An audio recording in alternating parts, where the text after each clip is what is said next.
Okay, this video goes along with test review over standard 2, and it just mainly goes over the periodic trends. Okay, so when you see a problem like with asking like order them from the largest to the smallest or whatever, it's really helpful if you draw the half shell models to help you explain this. So if I do it for sodium, I would say, okay, sodium has 11 protons, so I would go 11 plus. I get that from the atomic number.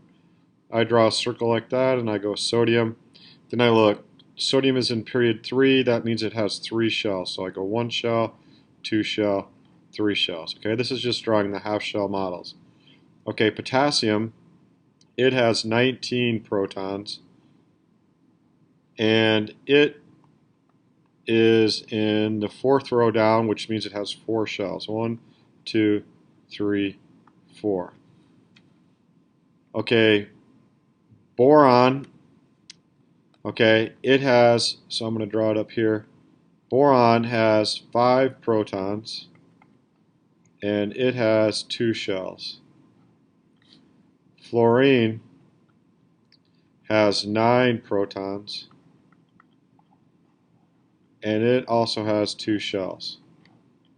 Okay, now here's the general rule, is that anything with more shells has a bigger radius than something with fewer shells. So we know that potassium is going to have the largest radius, so I'm going to number it 4, and then followed by sodium. And the way that I'm figuring that out is potassium has more shells than sodium.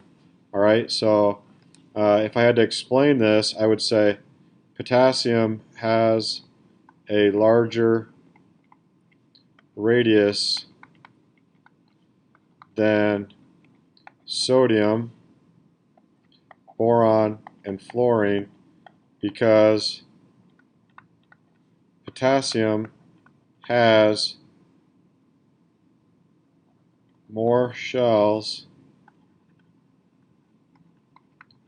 and more shielding.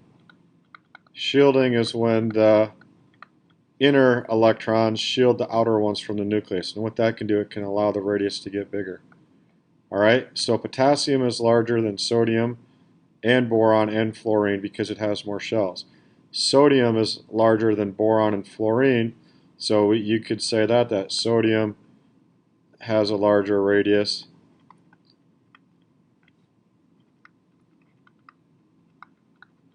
than boron and fluorine because sodium has more shells and more shielding. Okay, so it's going to have 3 shells and more shielding. These only have 2 shells.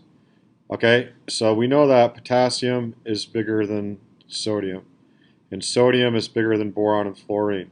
Now with boron and fluorine, they both have the same shells. So when atoms have the same number of shells, you have to look at the number of protons. Okay, more protons means a smaller radius.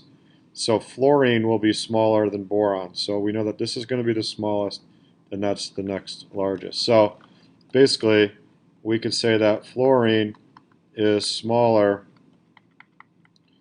than boron because if I can write, because fluorine has more protons pulling the electrons in closer to the nucleus.